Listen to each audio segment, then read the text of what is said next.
Well, hello everyone, and welcome to today's episode of Hyperfixation, the podcast, your weekly deep dive into the niche and the eccentric. I'm joined by Bronte again today. Hello, Bronte. Hello, Noah. And we are talking The Mandalorian and Grogu. As we should be. As we should be. This is the way. It's been a hot little minute since we dipped into the Mandoverse.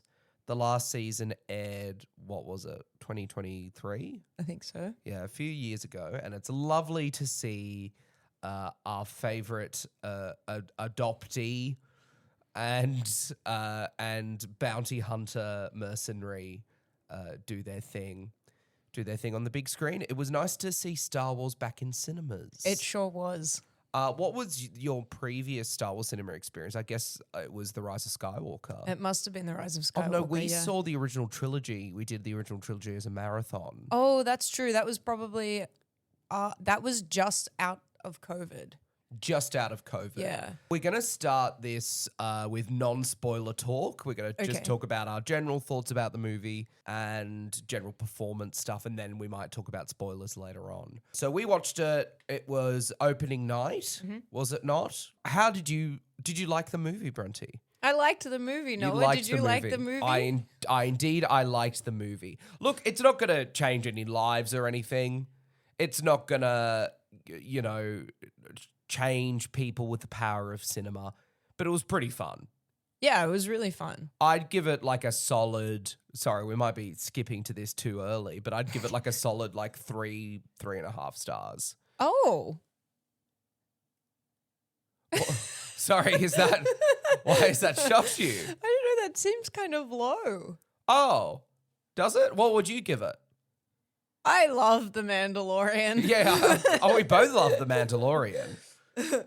Like a good 4. Yeah, okay, fair enough. 4.5. I loved that movie. Yeah, okay. I loved a lot of things in it. I think my main takeaway was that I walked away going, gee, my 8-year-old self would have bloody loved this movie. Yes, yeah. And I loved it still as, a 28-year-old. Yes.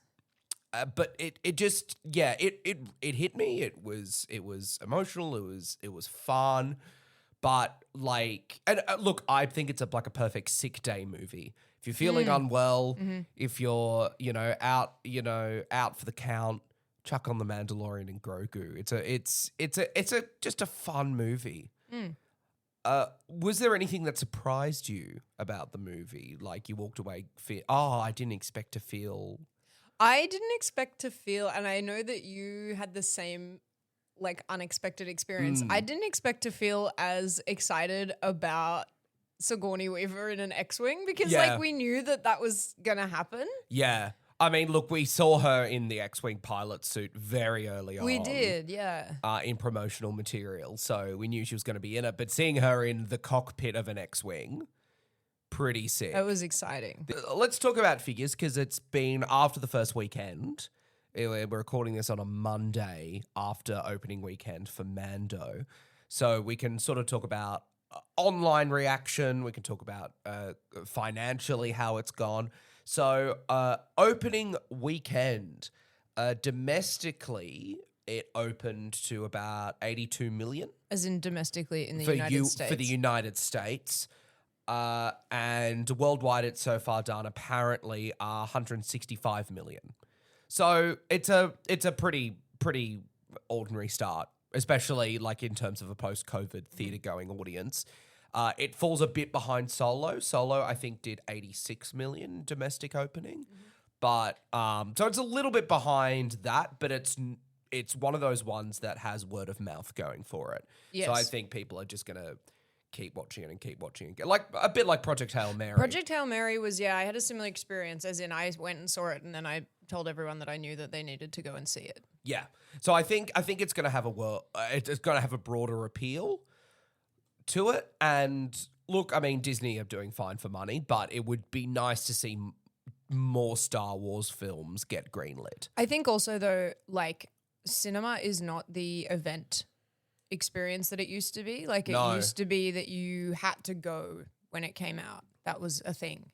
Yeah. And now that's not really a thing. People don't like the general public. People who are like intense about Star Wars are gonna do that. They're going to dress up but and the go. general public are not gonna have to go the weekend it opens. I know when we went to the screening, there wasn't actually very many people dressed up. It was a pretty full cinema. Yeah. Like, but there was one gentleman dressed as Boba Fett. I didn't see him. Oh, did you know? He was in the foyer. Nope, Somehow I did it not see seems that like he guy. was leaving, so maybe he was in the previous He got to an session. earlier session. But what I'll say is that actually that is the worst outfit. The Mandalorian outfit is the worst outfit to wear to a cinema. You couldn't sit in that for 2 hours. Well, it's not only that, but he had the jetpack on, so he can't sit down. And with the helmet on, you can't see anything. So it actually is If he was the Boba- worst thing. But if he was Boba Fett, he could have taken his helmet off. Oh, I guess he could have. Bloody... It might have been Tim Morrison, actually. The It gentleman probably was was. very small. It was probably Tam himself. So I'm going to look at Rotten Tomatoes because the audience score, it's gotten a wafty 89% on the popcornometer, which Disney have been flying the flag of. And the tomato meter, it's been given a 62, Okay. which is low for Star Wars movies. I think the Rise, just to compare it to the other ones, I think Rise of Skywalker has the worst tomato score. And obviously, like, Rotten Tomatoes is not the be-all and end-all of movie criticism.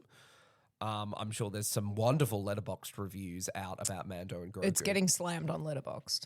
Is it really? Do you what have people said? Do you know? I think, and this argument is bothering me a little bit, but people are basically saying that like nothing happens in the movie, and so therefore 2 stars. I mean, that's just not true. Well, it is not true, and I also think that we're really okay. Maybe my standards are low, but I think that a film with a coherent plot, especially in Star Wars, a plot that is like true to the characters that Yes. it's servicing, and a plot that makes sense, Yeah. that's nothing to sneeze at. No, and clear character arcs. Yeah. You know, and just a journey and Yeah. an adventure. Like, it's not telling this massive political soap opera that, say, the prequels do, right? Sure. Or a romance or anything. It is just telling a story from the perspective of 2 characters. Yes. The Mandalorian and Grogu, Yeah. right? And it's fun. You know, it's set in this time period. Look, I think it's really good for casual audiences as well, who haven't watched the show, don't really like Star Wars. Again, my 8-year-old self walking in and seeing, you know. Your 8-year-old self did like Star Wars. I know, but like seeing it as going to the cinema and seeing Star Wars Yes. is a different thing. Oh, yeah. Than watching the shows or watching it on home media. Like when we first saw Star Wars in the cinemas, I guess it was Phantom Menace. Well, Was the first one we saw in cinemas. you wouldn't have seen the Phantom Menace in cinemas. I don't know. I've got maybe I've got memories of the home media releases, Yeah. but I think Attack of the Clones must have been the first one, Oh, because the thing is, poo. I what would a have kick in the only pants. I would have only been 5 years old when the Phantom Menace came out. Look, can I say as well, The Mandalorian and Grogu has the same Rotten Tomato score as Attack of the Clones on here. That's extremely offensive. Which I'm is sorry, ridiculous. I'm sorry, but that's obscene. Yeah, it is. It is not as. It's not any like the Attack of the Clones is poo. I'm sorry, it's poo. Everyone is having a miserable time making that. Ewan McGregor is about the only thing that saves it, and even he is struggling because he's acting to green screen or blue screen most of the time. Like Attack of the Clones just. It's just a terrible movie. Like let's be real. And as a plot, nothing happens. And nothing makes sense. No, so It's not coherent. Like I do feel that is the bare minimum. Like I do think that films should have a coherent plot, but many of them do not have a coherent plot. No. Oh, especially the Star Wars movies. Yes, yeah. exactly. Like Rise of Skywalker has a great moments in it. It's a lot of fun, but as a plot, gee Horrifying whiz. stuff. But and I wonder how much of people's experience of this movie is clouded by the fact that we all just went and had our lives changed by Project Hail Mary. This movie is not making sweeping statements about humanity. Yeah. It's not about saving the earth from its destruction. No. It's a much smaller story. Yes, it is about a dude and his green baby. That's it. Yeah, and look, so I think maybe like because obviously there's a lot of comparisons to be made between this and Project Hail Mary because of the main puppet star of the film. Sure. And this is the year of the puppets. It We can is. confirm we've had Project Hail Mary, The Muppet Show reboot, and now this, and surely more to come. Muppets are all over the place as well because of they've got this new ride at Disneyland. Yes. They've taken over the Aerosmith Oh, have they? rock and roll coaster, and it's Electric Mayhem That's instead. exciting. And they've done a whole lot of really cool stuff. Actually, this is a real tangent, but they've got Scooter Yeah. in like the waiting area reception. Yeah. And what they've done is they mocapped the puppet, somebody doing the puppet, Okay. and then programmed that into the animatronics. So it looks Like a puppet. it looks like it's a real puppet, like it's float. You know how they sort of float, obviously, Yeah. because it's a hand suspended above them. It's just floating. Yeah, and really cool Yeah. stuff. I mean, it is the. I mean, they took the puppet on the press tour. Thank you for taking this episode back on track. Yes, Grogu has been everywhere, as has Pedro. Yeah, so it's the year of the puppet. It is. And so I do wonder how much of people's experience of this movie is like, we just all went and saw Project Hail Mary and cried for 2 hours straight. Yeah, in and the wanted to see theater. it 3 more times in Yeah, cinemas. yeah. But it's a different movie. It's not It's like a very different movie. And look, it is basically the Goonies and Muppets in space. yeah. And there is nothing wrong There's with nothing that. wrong with that. And I think what I'm seeing, particularly on Letterboxd, is people saying, "Oh, like nothing happens. They just like, you know, have an adventure." And I'm like, but it's an adventure film. Oh, Star Wars should die. Like you could argue that nothing happens in Raiders of the Lost Ark. It doesn't make Yeah, it like Indy an doesn't- invalid film. Indy doesn't in apparent. Well, there's Indy this just thing. goes on an adventure. Oh Indy no. doesn't affect the plot of Raiders. I'm sure you've seen that sort of fan, not theory, but fan observation that Indiana Jones doesn't directly affect anything in the main plot of Raiders. If he was not there, everything would have happened exactly the same way. It's true. Except the Ark would never have made it back to America. Yeah. That's then the only thing. That's exactly right. Which is the epilogue anyway. But in the main plot, arguably that's like a negative impact that he's had. Like I feel like the Ark would have been better being abandoned in some random place than ending up in that bloody warehouse from Kingdom of the Crystal Skull. Yeah. Yeah, no. Also, like, less people probably would have died. He wouldn't have just killed all of these native people of different countries on the exactly. way through. I do want to make it extremely clear that like Raiders of the Lost Ark is my favorite movie. Oh. So, like, I'm not having a go at Raiders of the Lost No. Ark. I'm just saying that I think that they set out, they've been very clear that they set out to make this movie that was like a movie they saw when they were little They wanted kids to in make the Star 80s. Wars. And so that's what they did. Yeah.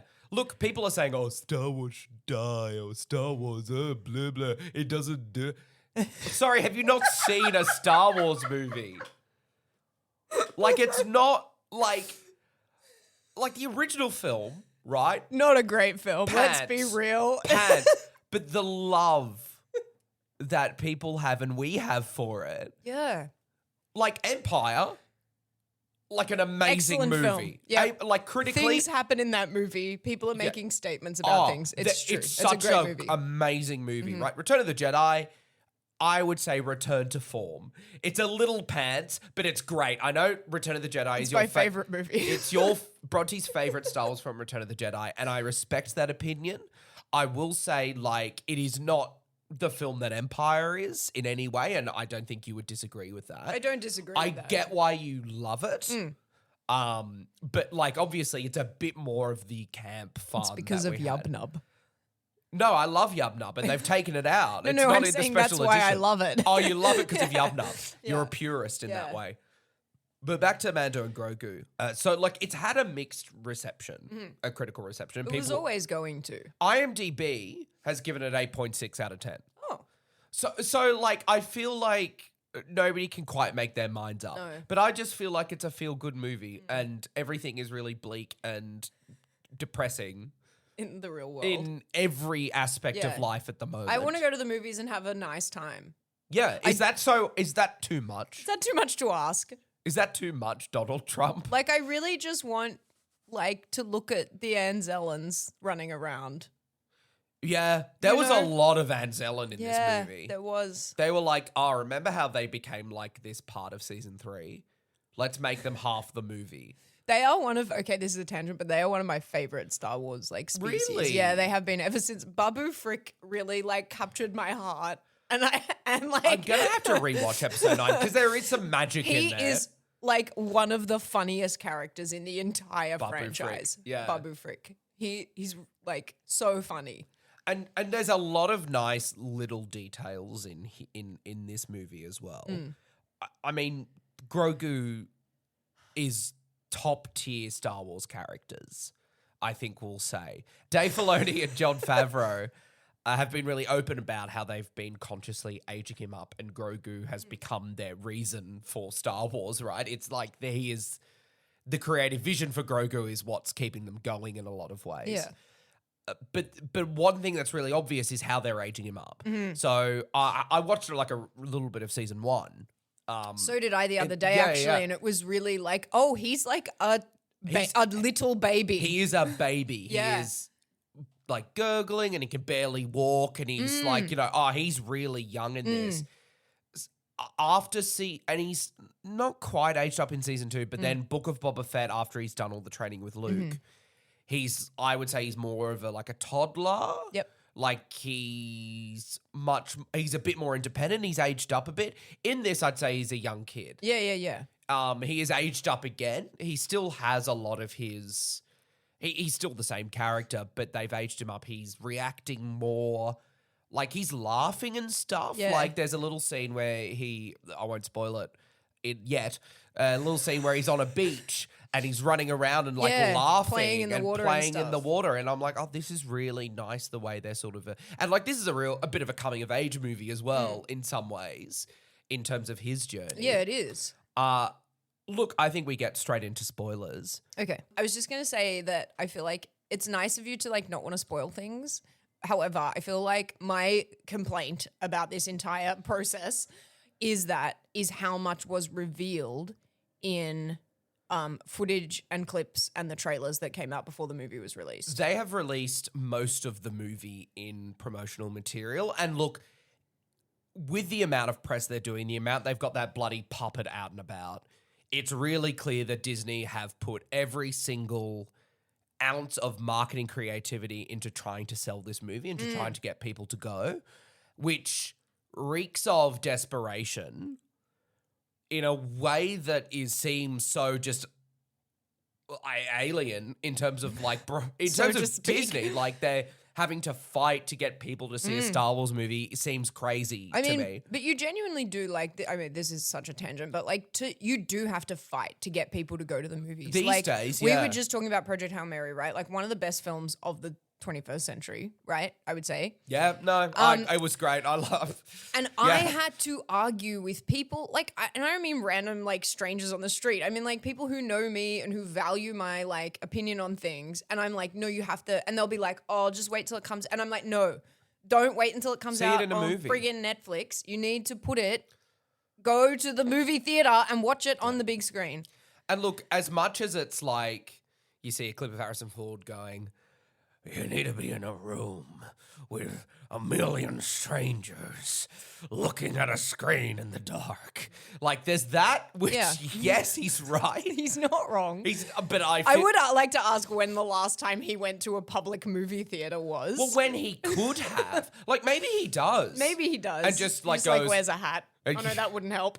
Well, I know Andrew Garfield and Tobey Maguire for Spider-Man No Way Home, obviously they couldn't go to any of the premieres or anything. Yeah, of course. But they went together. To the movies. But it was during COVID, so they were both wore a baseball cap and a mask, and they were fine. And they both sat in and watched it. Adorable.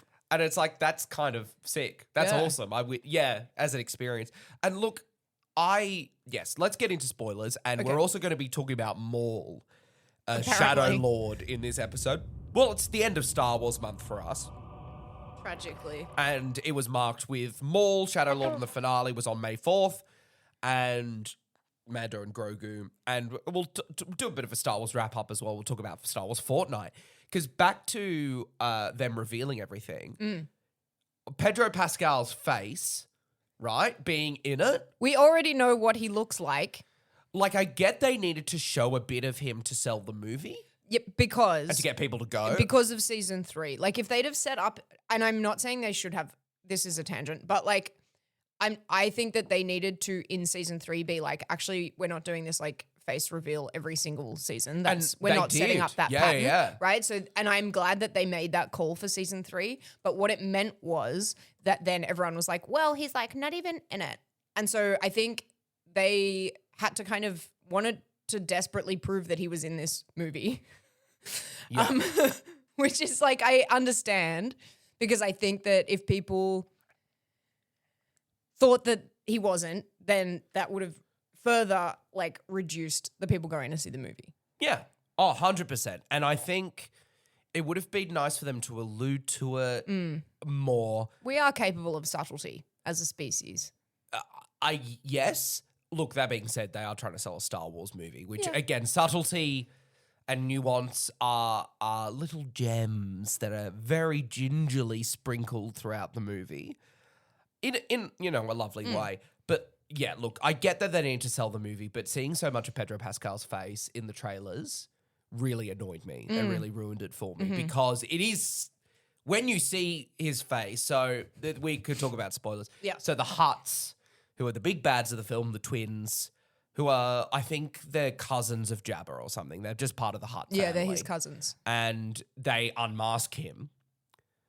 And then he says, well, I can get around having to dip back in those bloody waters on Mandalore by just killing you all. He's just like really cool good line. at finding a loophole. Like he's like, oh. Who, Dave Filoni and Jon Favreau?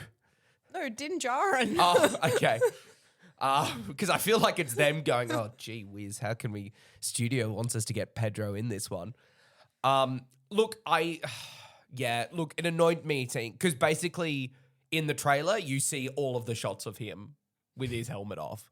I'm not kidding. No. Yeah, No. because the rest of it is a fight scene, which is also him, but like it's a fight scene, so it's not. And that's one thing we both remarked upon was it was so nice seeing Pedro in the suit doing like fight stuff. Doing something. Yeah. Because like for those of you who don't know, The Mandalorian has been very publicly acknowledged as a collaborative process between Dave Filoni and Jon Favreau, as well as Pedro, and also the two other performers, Brenton Wayne, who is referred to as like a stunt performer, and then Lateef Crowder is like a stunt movement coordinator or something. So in the movie, Brendan Wayne was credited as Mandalorian suit performer. Suit performer and stunt performer. No, it just said Mandalorian suit Oh, performer. no, sorry. And Lateef Crowder was Mandalorian stunt performer. Yeah, which, you know, is pretty fair. And I saw a thing with Pedro saying that Brendan Wayne was brought on before him, like from the first day, because he had worked with Jon Favreau on Cowboys and Aliens. Yes. Which also is on our Letterboxd watch list because you've never seen it. Correct. And it's like Harrison Ford and Daniel Craig fighting aliens and as cowboys. It's inexplicable that I haven't seen this movie, but... Look, it's a campy, fun, Inconceivable. hot mess. And like it takes itself a bit too seriously, in my opinion. Jon Favreau is a very like earnest filmmaker. Yeah, absolutely. And like I feel he sets out a brief and like he clearly works really well with studios. And I think it was in that era of film, this is a real tangent again, folks. It was in that era of film where it was just after The Dark Knight. So everything had to be so serious and gritty and color graded to look like it had come out of a gravel pit. And it just, like they should have high camped it. And I think there are elements of that, but clearly it was like squashed from the other end. It was just the style at the time. So it could have been amazing. Because it's got all the ingredients to be just a ridiculous fun. Sam Rockwell's in it as well.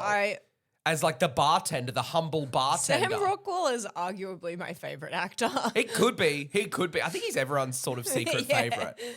Other than like Kermit the Frog. Like I feel he falls into a similar category. But Kermit the Frog, like he's a personality. He's not just an Well, Not that exactly. Sam He's Rockwell's both. just an actor, He's but- both. He's like Sabrina Carpenter. Yeah. Yeah. So, Mando and Grogu are hunting down Imperial scum and killing them on different planets. This is true. Sorry, to be clear, I don't think they're supposed to be killing them. Well, I feel it's a think that- very much a dead or alive situation. I think it is technically, but I think that Din doesn't take any notice of the or alive part. Yeah, I think. Oh, look, I mean, they make it very clear just a situation they enter into, it just becomes a massive mess. Things tend to go pear-shaped around very quickly. Yeah. Very quickly. And look, okay, can I say my biggest complaint about the movie? It did not open with a long time ago in a galaxy far, far away. This was an issue. Massive. It's a Star Wars movie. You start it with a long time ago in a galaxy far, far away. I'm not expecting a title crawl. I didn't think it was a title. Like, I thought what they did was great with the titles and everything. But it needed a long time ago in a galaxy far, far away. You need to set it. You need to say, like, hey, it's the storybook thing. Yes. Can I ask a question? Yeah. Did Solo have... I'm asking out of interest. I'm pretty sure it did. Okay. I think every Star Wars film has done a long time ago in a galaxy far, far away. Interesting. I wonder what the choice was, like why they didn't do it. I think they just forgot the file. They forgot the PNG. I'm not sure that they would have forgotten that. Oh, I don't know. Like, it's just like, it's been a long time since they've done a Star Wars movie, to That's be fair. true. They're probably just wanting to set it apart from Yeah. other things. And they're just, this is its own thing. And they're also like, they wanted to do their own little title card intro, which is like, Mando and Grogu are causing a ruckus on a planet. Right? And like Cool, man. the rebel commander is annoyed at them, but oddly endeared to them both, as everyone immediately becomes. Yes, because that green thing is very cute. Yeah. And that's basically the film.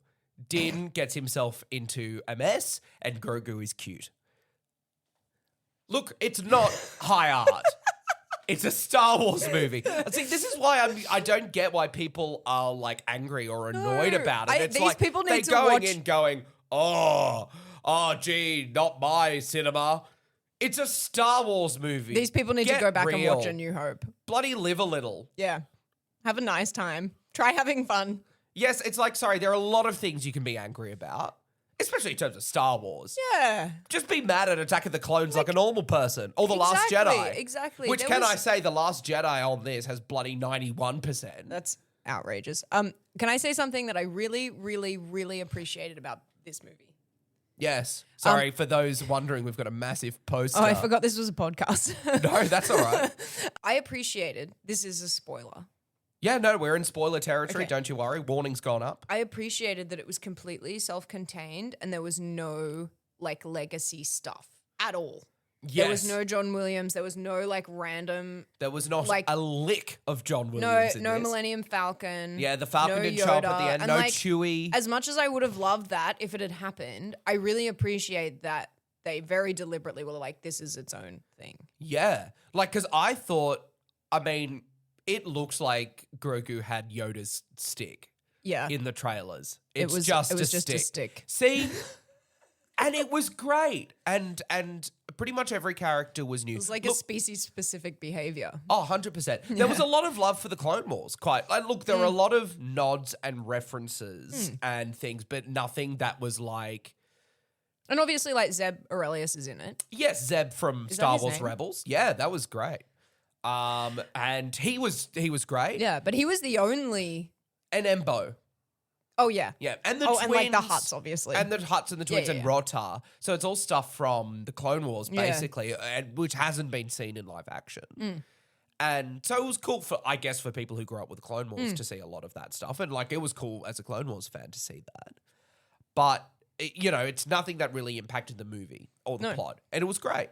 The snake. So it's in all the trailers. And they shouldn't have put it in any of the trailers. No. The dragon, they called it a dragon snake. It's got a dumb name, They didn't did it? call it a dragon snake. How stupid. Like, I'm not expecting everything to have a dumb Star Wars name, like a flib-flob with 3 apostrophes. Yeah, but I think it should have been called a flib-flob with 3 apostrophes. It Yeah. would have been better. Oh, the dragon snake. Come it's like, come on, John. They should have just run it through one of those like Star Wars alien name generators. Yeah.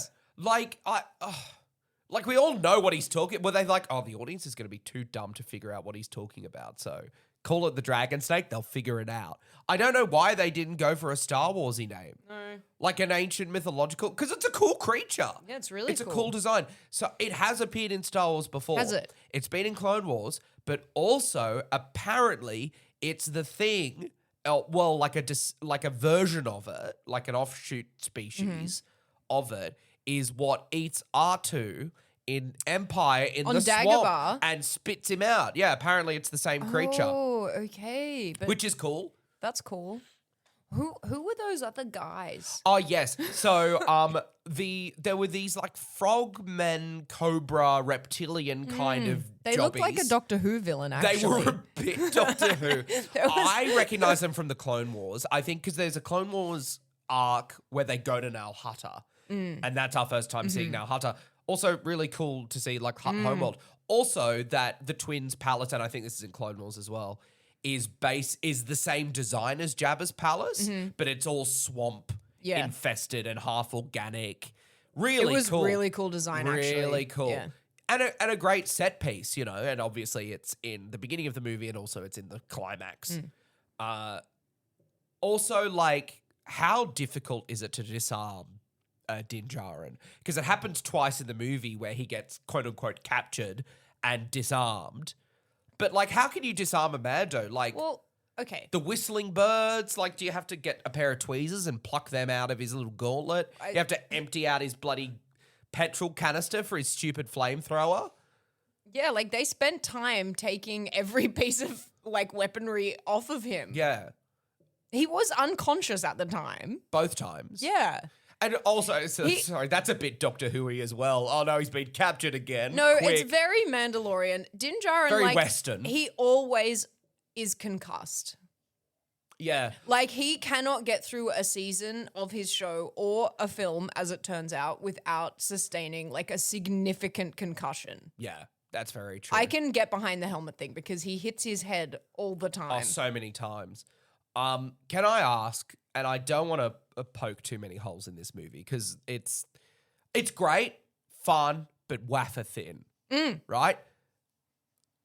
How is he affected by the sleep gas on Shakara? Okay, so I can explain this actually. Oh, I was not expecting that. So in season 3, when he gets to Mandalore Yes, and he sends out R5, yes. and then R5 disappears, and Grogu's like feeling quite anxious about that, and Din's like, ugh, I'll go get him. He engages a seal on his helmet Yes. and gets out. Yes. So it stands to reason that his seal was not engaged because it wouldn't normally be engaged. Yes. Because it would just be like, I don't know how it would work, but it would probably be uncomfortable. So that begs the question, why didn't he just go, seal engaged? Well, I don't think he had time. He was stressed about Grogu. Like, I think Yeah, it okay, went fair enough. straight in, Yeah. and he was like, oh, damn. And then his yeah. priority was telling Grogu he had to get out. See, this is the problem with characters that are a bit OP, especially Mando. Like, he's got the jetpack, he's got so much gear that he can actually fight it, and he's such an amazing fighter and combatant that he can actually get himself out of every scenario. But there has to be something dumb that he does or something dumb that happens that prevents him from winning. They created the character, and then they were like, oh, he's so OP. Well, no, what are they we going to created do? the character. And then they were like, we have to make him dumb. Well, they created the character, Bronte, and then in over the course of season 1, gave him everything. Yeah, but he's And then they blew up his slow ship and gave him the fastest ship in the galaxy. But he's dumb. And then they gave him his old ship back. But he's dumb. Yeah, he is dumb. Goodness gracious. But he's also wearing impenetrable armor. Yeah. And can also do anything. Anyway, look, I love Mando. I love him as a character, but yeah, he's a bit OP. Which isn't a bad But thing. I feel like that's the whole thing though, because his weaknesses Yeah. are one, he's a bit of a dummy, and two, the baby. Like, the Yes. reason he didn't seal his helmet in time was because he was like, where's the Yeah, baby gone? Yeah, look, that's a valid point. I'll give you that one. And that's the whole point. Yeah. Is that it's this little fleshy green creature is his weakness. Yeah. So, look, Rotter the Hutt obviously is kind of the supporting character. I love him. And he's great. Yeah. Jeremy Allen White has done it. There's not been any behind the scenes or anything that's come out. He spoke a little bit about it on Graham Norton, I think, that he's like, oh, I'm doing it and I'm playing Jabba the Hutt's son. And everyone's like, what the hell do you mean? And he's like, I can't tell you, so see the movie. And I'd love to see some behind the scenes of him. For me, like one of the weaknesses of this movie is Act 1. After they do the prologue, which is a bit of an Empire Strikes Back callback, it's really great. Love it. Great opening. Title credits. They land. Sigourney Weaver gives Mando and Grogu the mission. And she's great. Sigourney Weaver's great. It's lovely seeing her in this. It goes without saying. It goes without saying. It's great. And then they go to Shakira. No, it's not Shakira. Shakara. Shikari. Oh, Shikari? Yep. It's Chicago, New York, in space. Yep. This is one thing I mentioned to you already, but Doug Chiang, who is the production designer on this and also was the production designer on a lot of the Disney shows and also the prequels. I remember there was a great little featurette on him when they brought back the N1 Starfighter. Oh, yeah, I remember seeing that. Yeah, because he designed the original and Yeah. they were bringing it back and he's like, it actually is really cool to see it sort of reimagined as like this vintage hot rod kind of thing. Anyway, really cool. And he says that Star Wars aesthetically should be like 85% real world and then 15% Space. that unidentifiable Star Wars-y quality where it's just a bit like it's like mechanical but worn and beaten and unclean and just like, you know, that thing. And you know, like you can see it in like Han Solo's blaster, for instance, or like Mando's blaster. It is a real gun with a scope and a sink plunger put at the end. I feel like his Skechers boots are the best example of that. Oh, well, exactly. Exactly. He's got this bloody chrome armor and he's wearing Skechers. Love him. But anyway, the production design's great here, obviously. Everything looks great. And kind of interesting and different as well. It has a great color palette as well. It's vibrant, like, and also like all these bloody Star Wars haters are all these idiots who liked The Last Jedi, when literally nothing happens in it. The characters end up at the same position they're in at the beginning. Except Nothing that has the changed. characters have been assassinated. Yeah, except Luke has died, and some would argue he dies at the beginning of the movie because he's not bloody. in I it. died at the beginning of the movie. I'm so annoyed with people who say, "Oh, it's a cinematic revelation. It's such a great movie." Nothing happens in it. The characters are not changed by the end of it. Like they don't go through anything. No. They break the lightsaber.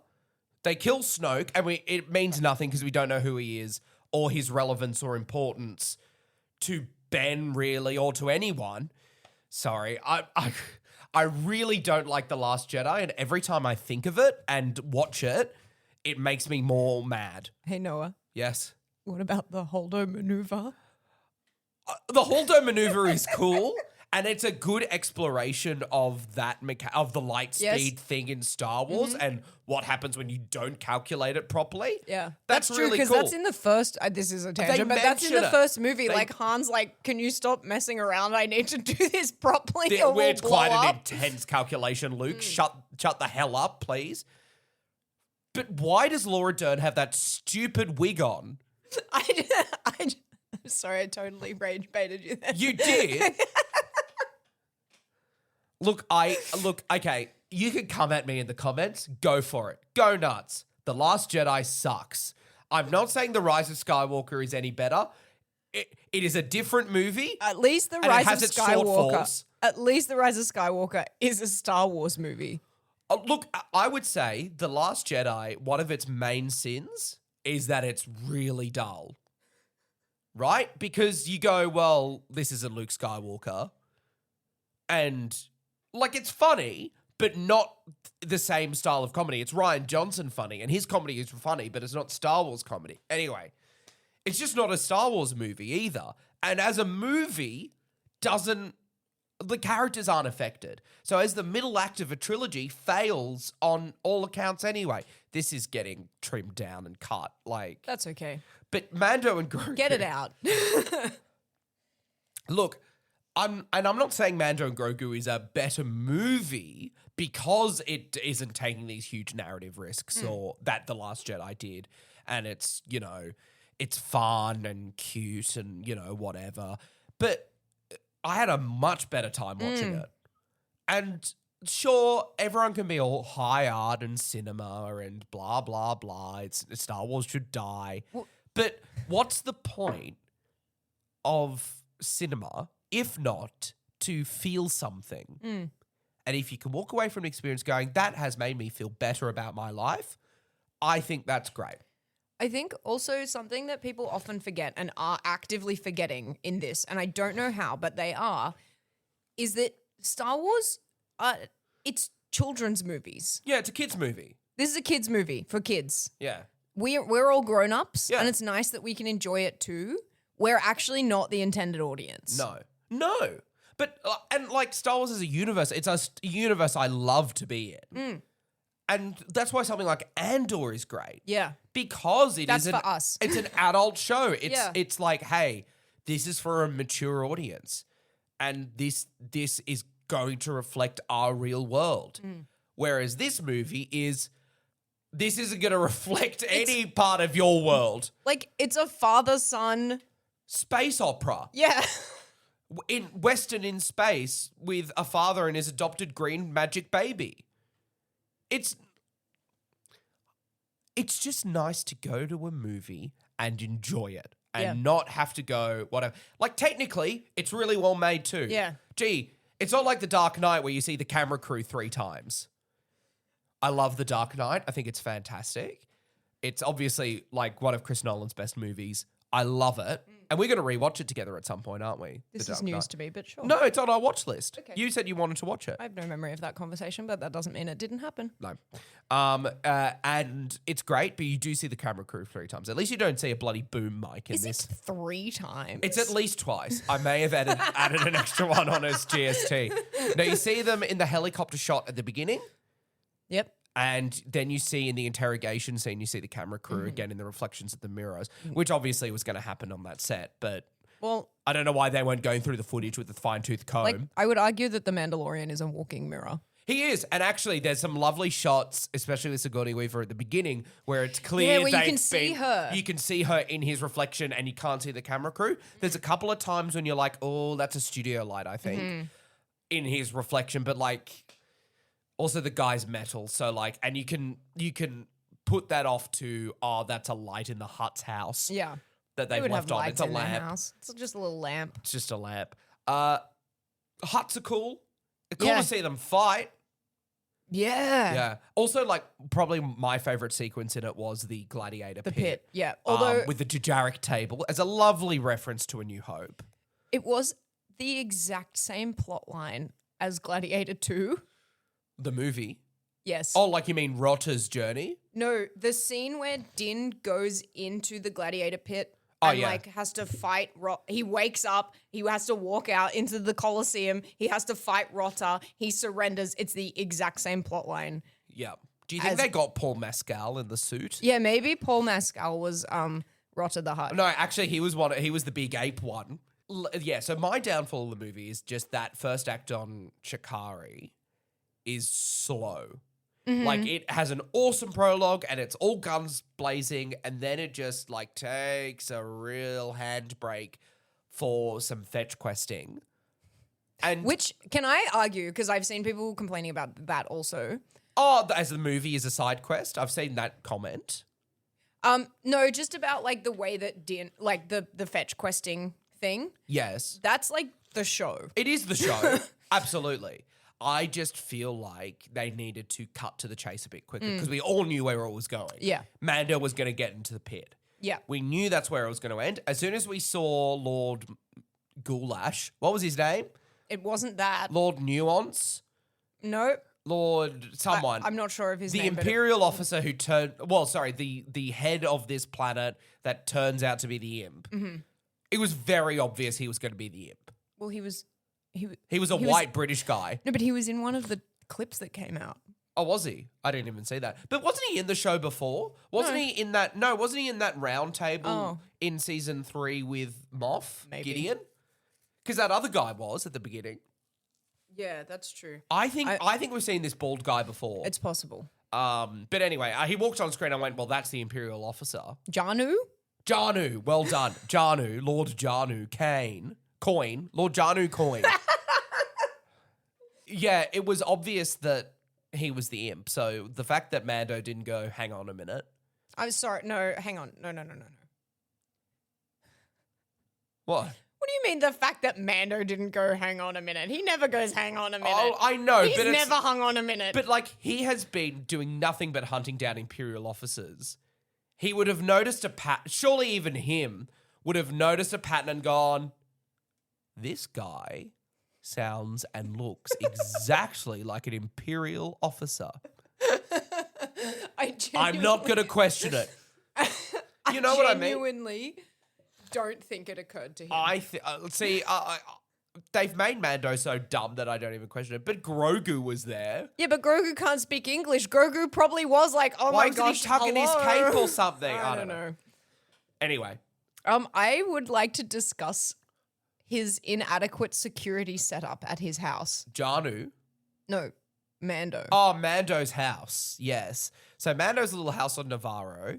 It's his security system is 2 blurks and a shutter screen system that isn't like centrally controlled from one button. He has to go around manual. to each window and press a button to close the window.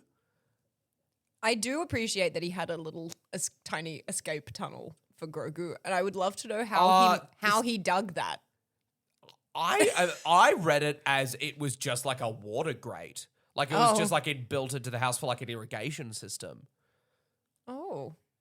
No, I felt like he put it there. Yeah, well, Grogu, I imagine, dug it out. Maybe he got him a tiny shovel or something. Maybe. Maybe the Anzellans did it. Maybe. They're about Grogu-sized. They are. I will say my favorite, probably the best sequence in the film is the Grogu suit-up sequence. The most adorable, hilarious thing Is him I've ever seen. Pulling on the armor strap to tighten his dinner plate, his Mudhorn dinner plate. I love his Mudhorn dinner plate. And then the cut with the Anzellans, they go to their little ship. But what about him putting the little bomb in his little pouch? Yeah. Oh, I take a thermal detonator.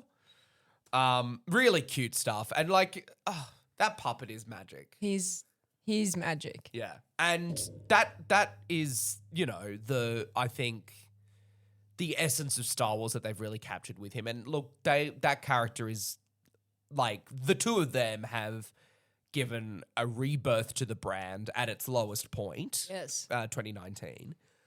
And, this is, I don't know what other Star Wars content is being released soon. So we've got Ahsoka Series 2, which is coming either this year or next year. Mm-hmm. We have Starfighter, which is the big movie for next year with Ryan Gosling. I'm so excited. Starfighter will be fun. And Ryan's great. And is it Sean Levy? I think so, Yeah, that's directed it. The Taika thing is still happening apparently. Uh-huh. There's still a few projects in the works that are apparently happening. This, I think they're wanting a trilogy out of this. Oh, you think? I think so. They keep talking about the next chapter, and I guess they will see how this movie does to see if they're just going to go back to the TV show. The Mandalorian and Grogu and Anzellans is what they'll have to call it. The show? The show, yeah. Because it'd be a bit silly if they just did Mando Season 4. You know what I mean? Yeah. I feel like The Mandalorian as a show is like done. They wrapped it with the 3 trilogies. The 3 trilogy of seasons, sorry. And then this movie is very much the next chapter and opens up. The characters have a huge future ahead of them. But we'll go into that. Also, we watched this month Maul. Yes. I loved Maul. Okay. I feel like third favorite Star Wars TV show for me. third favorite Star Wars TV show. So Mando is your first. Yep. Second is Andor. Yep. And then yeah. I Like, think that's really good. So good. It just tight and like not an inch of fat on it. Like I really liked Bad Batch. Yep. But, there was a bit waffly. Like even some early seasons of the Clone Wars, there were bangers of stories and arcs in the midst of like a bit of a poo filler episode. And the Clone Wars is quite overwhelming. Like there's so much of it. There is so much of it that you sort of feel, it can be a little insurmountable. But like the last season of the Clone Wars, as great as it is, still has those middle episodes of just the Bad Batch prologue episodes and also Ahsoka with those two women in Coruscant in the garage. So, and as amazing as a final season it is, it's still got filler. You know what I mean? Maul has not a sliver of fat on it. It is just tight and perfectly executed. Yeah. And yes, obviously spoiler alert for Maul, it does have fan service. Bloody Vader rocks up at the end and tears shop, but he doesn't say a word. And I feel it's really cool for the story. Yeah, it fit. It didn't really feel like fan service. No, it just was like, we need to, as a story, we need to give the biggest threat to Maul possible because he can hold off the Inquisitors reasonably easily. He is that skilled and they injure him throughout the show to make him weaker. And Sam Witwer obviously has talked a lot about Vader versus Maul. And he says, like, Maul has had to learn how to use his, because he's half, it's a 50-50 split. And his strength comes from his agility and his speed. Yes. And so the cybernetics and the robotics would be actively hampering that. Yeah. And making things harder for him. Whereas Vader, Sam Witwer said this, he's got pretty expensive kit. Yeah. Like it's the best that money can buy, Vader's stuff. Also, he's using it in a way to enhance his strength and his physical brute force. And it's built into him rather than it just replacing half of him. Yeah. So the cybernetics are helping Vader, whereas they're working against Maul. Yes. So from a fighting standpoint, really interesting. Also, Maul is really interesting. And they really, really lent into him being this very neutral party. He's got his own agenda, but goes by logic to get what he wants. And like his goals align with the quote unquote good guys for the whole time, right until the very end, where it's like, and his hand is actually forced. Yeah, by Vader, really, and the Inquisitors. He's like, there's not a way out of this. Let's go. Like keeping the Jedi Master alive for the whole time would have served him. Yes. And what's interesting as well is that it very much is everyone is grey. There are Jedi and there are Sith and there's sort of the bounty hunter mercenary grey area of Star Wars. And there's civilians as well. Oh, and then they're normal people, And then Maul, who is true neutral, but it sort of is like even the good guys, the Jedi, are doing things that are not great because they are going their own way about it. The Sith and the Empire, they're doing their own things and they're not great. The civilians are... What I love is that, like very much like Andor, everyone is grey, and it's much more complex and nuanced. And visually, Maul just looks amazing as a show. The watercolor background thing, the lightsabers, the fight choreography is insane. Yeah. Anyway, Maul was fantastic, and look, I mean, I loved Mandalorian and Grogu, but they're two very different things. And what I loved about Maul was that it did allow for a little bit of fan service. So as a Star Wars month, I feel we've been really, I guess lucky. We've had a really good month. Yeah, we've had a nice time. Yeah. So in terms of things coming up for Star Wars, we've also, in terms of spoiling Star Wars, they had the first 10 minutes of Mando and Grogu available to watch in Fortnite. Yeah. Like the first 10 minutes of the movie, you go to an island and watch the first 10 minutes. Yeah. It's just I don't know, 10 minutes Listen. of the movie? They are so desperate to get people to see this movie. And look, I hope everyone, like, I hope people go to it and people have fun with it. Like, again, look, it's not going to change any lives.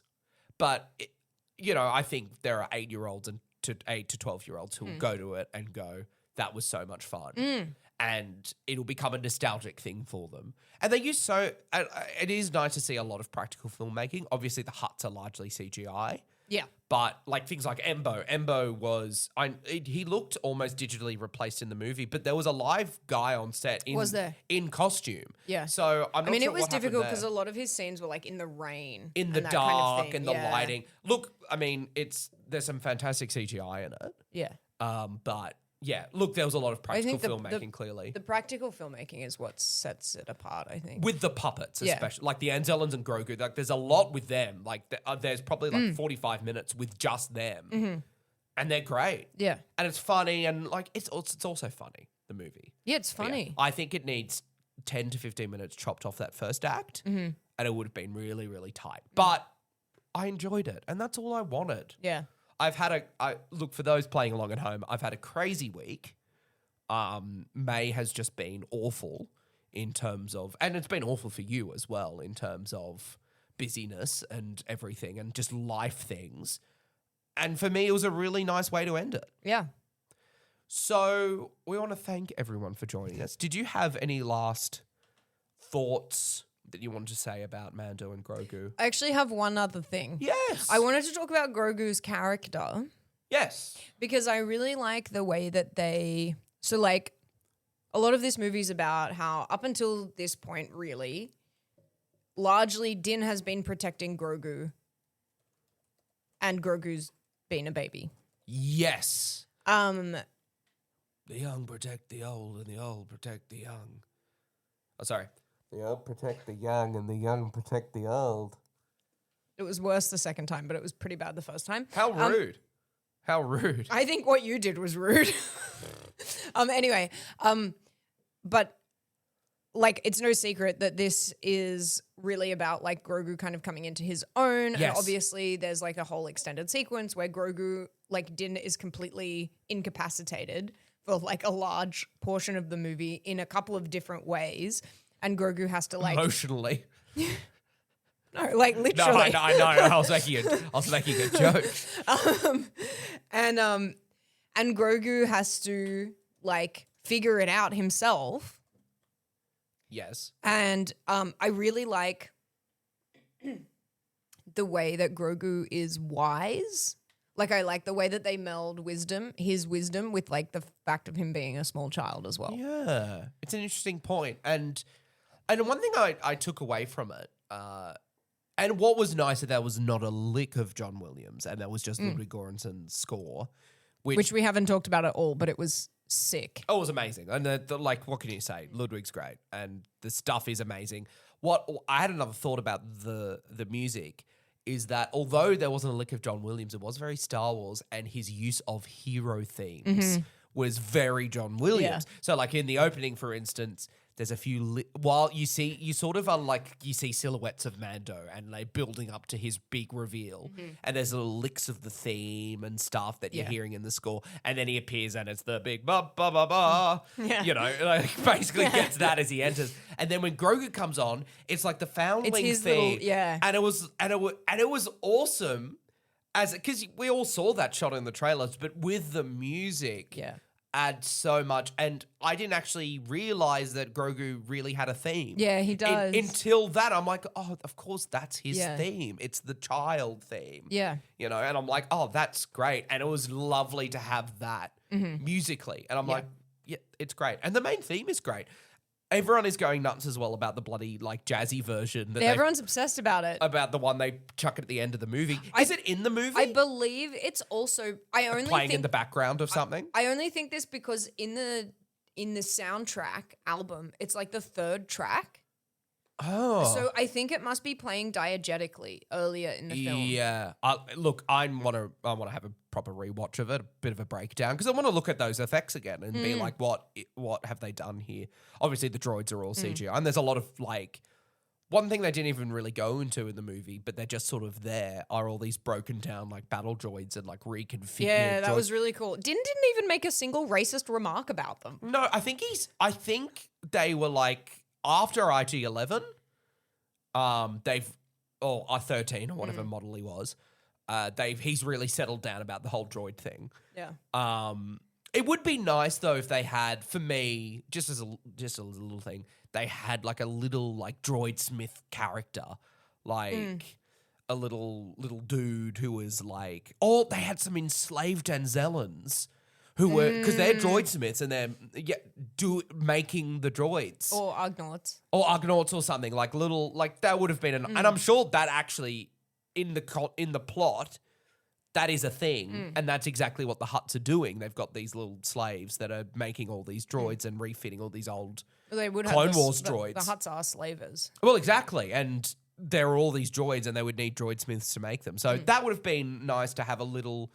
I'm not talking like an egregious scene or a monologue, like one of bloody Rotter the Hutt's monologues at the beginning. Oh, I'm not my father. I'm a Hutt. That's basically the first 10 minutes of the movie. That's what's available on Fortnite, folks. Yeah, I thought that would have been nice, but hey, I'm sure there'll be a bloody comic about it or something. Do you have any other thoughts while we're here? I also thought the stunts Were great. were great. And Yep. I think that, like, the choice of being like, yeah, we're going to do this whole entire underwater fight scene and he has to have his helmet off. Like, it has to be him. Like, that was a bold choice. Bold choice. In terms of filmmaking, like, that makes it really hard to have to use your actor and not a stunt performer for that kind of sequence is bold and difficult and inconvenient. Bold and beautiful. And expensive, probably. We're also going to talk a bit about merch. But one thing we forgot to mention, we're talking about Brendan Wayne and Lateef Crowder. They are third and fourth build in the movie. Jeremy Allen White is second build underneath Pedro, but they're third and fourth build, In the which is opening, so nice. in the opening credits, Yes, in the opening credits. in the final credits, they're second and third build. Yeah, which is great. Which is really great. And it's obviously Sigourney Weaver. Martin Scorsese, I think, is fifth or sixth Yeah, he is. for his little role. He has quite a bit to do, actually. Yeah, he had a few good scenes, Yeah. and he was really good. It was actually kind of fun to have him in it. It was really I guess nice. because it's the whole popcorn cinema thing. Or I did like that bit where he turned around and Din was in the truck. Yeah, that was nice. I also want to talk a little bit, wrap up by talking a little bit about merch, because obviously Okay. they've gone ham on merch. And famously, these movies, Star Wars, even things like Doctor Who, this is where they make their money, is in merchandise. And so they're going ham on Grogu merchandise. Of course. So they're hot toys. So like, for instance, for those watching the video version, I've got a Mando and Grogu from season 2. It's Hot Toys Deluxe Edition. It's actually die-cast plated armor. It's really cool. For those of you who aren't seeing it, just turn into the video version to do that. They have done a new 1-to-1 scale Grogu for this movie with his dinner plate, his Mudhall dinner plate. He's got a cookie. He's got his little dart blaster. He's got a thermal detonator as well. That is going for $450 Okay. at popculture.com.au. $450 is actually, I would say, pretty cheap for a 1-to-1 life-size, like perfect replica of Grogu. Can he use the Force? Like he's like a action figure, so he's not like animatronic or anything. To be clear, Bronte, this is not the actual Grogu. It's not actual Grogu. However, the ultimate Grogu, which is being released by Hasbro, which is a toy version but has like 300 animations or something. Right. He can use the Force. Yeah. So The actual Force. Can he Force heal you? he can't Force heal you, but he can move a cookie with his mind. Like if there's like magnets or something, and he puts his, like you say, hey Grogu, use the Force or something, or he can like detect the fact that there's a little cookie, and if you put it on the ground, he'll close his eyes, and go oh, and then move his hand, also, and when- the cookie moves. That's really exciting. And that's cool. Yeah, it's cool. Sorry, what were you going to say? I was just going to say, he doesn't roll his eyes into the back of his head when he uses Does the he Force. not? I thought he just... No, he like closes. I'm sure he rolls his eyes. Closes them. No, he rolls his eyes back. He doesn't. Because he leans back as well. He goes, oh. No, none of that happens. I don't think you've watched the same movie. But this Ultimate Grogu is upwards of $1,000 Australian. That's insane. And it's like, and the ads were like for cosplayers and so forth. That's It not even for moves. cosplayers. I don't know who that's for. I don't know. On Instagram, you're seeing a lot of, that stupid trend. It's funny and whatever, but it's that stupid trend of some poor casual salesperson at a movie theater going, what movie are you about to see? And then it pans and it's somebody dressed as the Mandalorian, right? Yeah.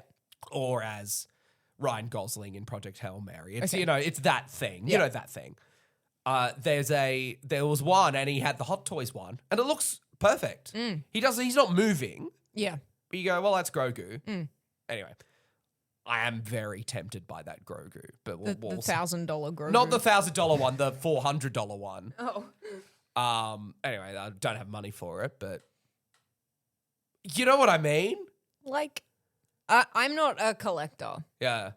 But having a Grogu, like a proper Grogu, you know what I mean? Like, I'd be tempted by the helmet as well, like a Mando helmet. I feel like that has more practical uses. Or you can put it on. Yeah. Sorry, you don't think having a Grogu around... Can I confirm... Like, this might be a bit revealing, and I'm happy to cut this if you're... What the hell?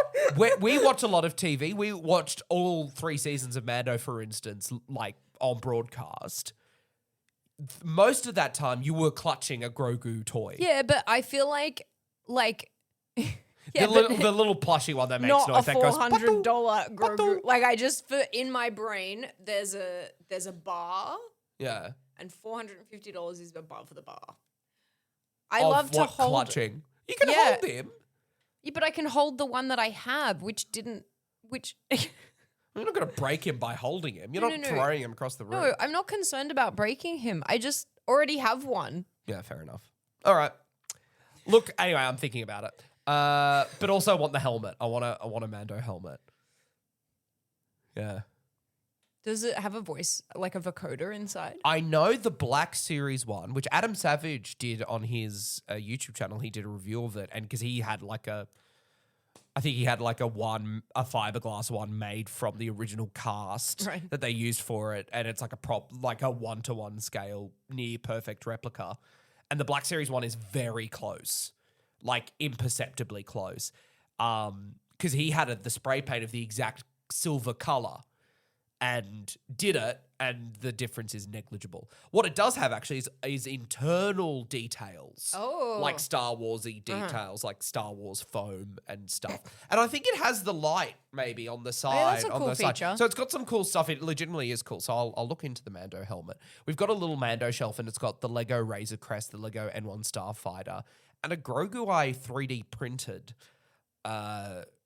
Years ago. It must have been when it came out. Must have been for the first season. Yeah, and it's pretty good. I sewed a little outfit as well for him, and it's pretty good. But anyway, if I make any unreasonable purchases, I will of course put it on the podcast. What are we going to be talking about next? So thank you, Bronte, for joining us. Thanks First of for all. having me. And it's always a joy and a pleasure, and it's been lots of fun to talk about Star Wars and The Mandalorian and Grogu. So thank you, everyone, for tuning in. Got some exciting things coming up, just to advertise what's coming up next on the podcast. Sure. Some people may think that I don't decide what I'm going to be talking about until the day of recording, Some people being me. and some people being me. That is true for some weeks, but actually we've got some great stuff coming up along the pipeline. The new Bond game, 007 First Light, is dropping this week on Wednesday, I believe. So I'm going to be doing some stuff in that because I'm a big fan of Bond games. And, James Bond as a franchise, as problematic as it is, does a lot for me. And so we'll be talking a bit about that. And it'd be interesting to play a Bond game in 2026 and to see how they deal with all of that. And the other thing as well is that Charlotte, my friend Charlotte, is going to be making her debut appearance on the podcast. And we are going to be watching. So there'll be a live commentary available on the Patreon, and then we're going to do a review of it. The Doctor Who TV movie from 1996 is getting a 30th anniversary re-release. New 4K restoration from the original film negatives, from the original film reel. So it is going to look unbelievable. To actually see that in a resolution quality higher than a potato is going to be amazing. The thing about that film is that the production design is unbelievable and the cinematography is great. It is some of the best looking Doctor Who ever. I think it looks better than the Disney stuff, quite honestly, that movie. That TARDIS set, seeing it in 4K, it's going to be so great. So we're going to have a live commentary on the Patreon, and then Charlie and I are going to talk about it. But until then, have a great week, everyone.